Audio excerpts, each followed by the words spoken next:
بسم الله الرحمن الرحيم. Bonjour à tous, Assalamu alaikum wa rahmatullah. Nous allons parler dans cette vidéo du verset qui parle de battre sa femme dans le Coran.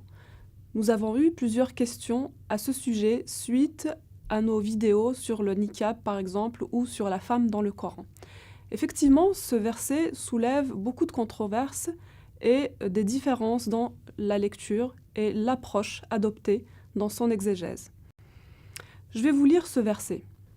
الرجال قوام على النساء بما فضل الله بعضهم على بعض وبما أنفقوا من أموالهم فالصالحات قانتات حافظات للغيب بما حفظ الله والتي تخافون نشوزهن فعظوهن واهجروهن في المضاجع واضربوهن فإن أطعنكم فلا تبغوا عليهن سبيلا إن الله كان عليما كبيرا.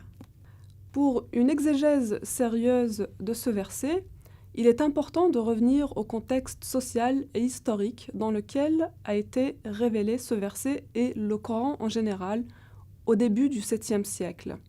Il faut se rappeler qu'à cette époque-là, les filles étaient enterrées vivantes dès la naissance, que les femmes étaient battues par le mari et que la violence était monnaie courante entre les hommes. Et il faut se rappeler aussi que les hommes pouvaient épouser autant de femmes qu'ils voulaient, il n'y avait aucune limite à cette époque-là, et puis il y avait une grande liberté sexuelle. Je dis cela parce qu'il est important de raisonner avec la mentalité de l'époque pour pouvoir comprendre ce verset. On ne peut pas, avec la mentalité que nous avons aujourd'hui et les avancées sociales et les droits acquis par les femmes d'aujourd'hui, et donc nos mentalités d'aujourd'hui, analyser et comprendre ce verset à sa juste valeur.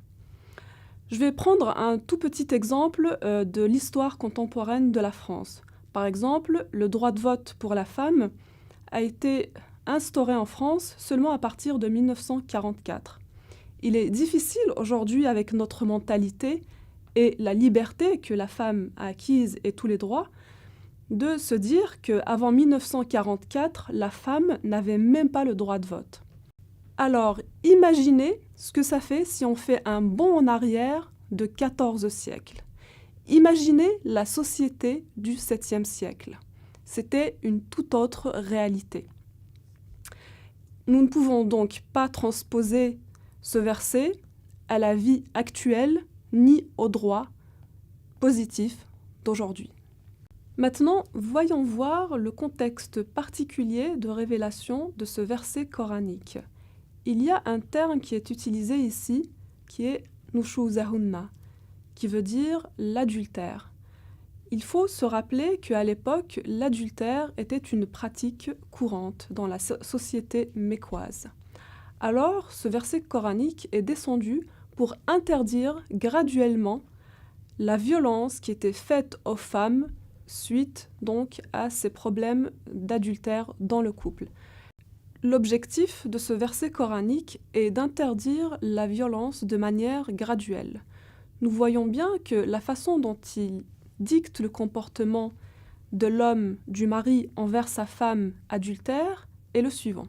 Il recommande d'abord la communication pour arriver à une solution, ensuite de quitter le lit conjugal et en dernier recours de frapper sa femme.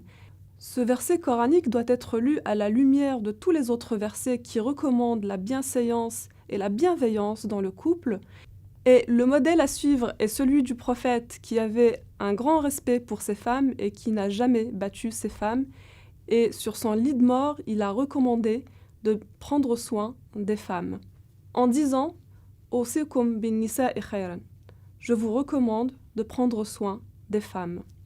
En conclusion, et comme vous avez pu le voir dans la vidéo qui a été faite par Mohamed Shirani sur comment lire le Coran, ce verset est un verset historique qu'il faut remettre dans son contexte et qui a été destiné à la société mécoise du 7e siècle et qui ne peut donc pas être appliqué à la société d'aujourd'hui en France et partout ailleurs dans le monde d'ailleurs.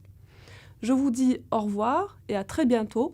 Et n'oubliez surtout pas de vous abonner à notre chaîne YouTube Parle-moi d'Islam, Facebook, Twitter et notre site internet parlemoidislam.com.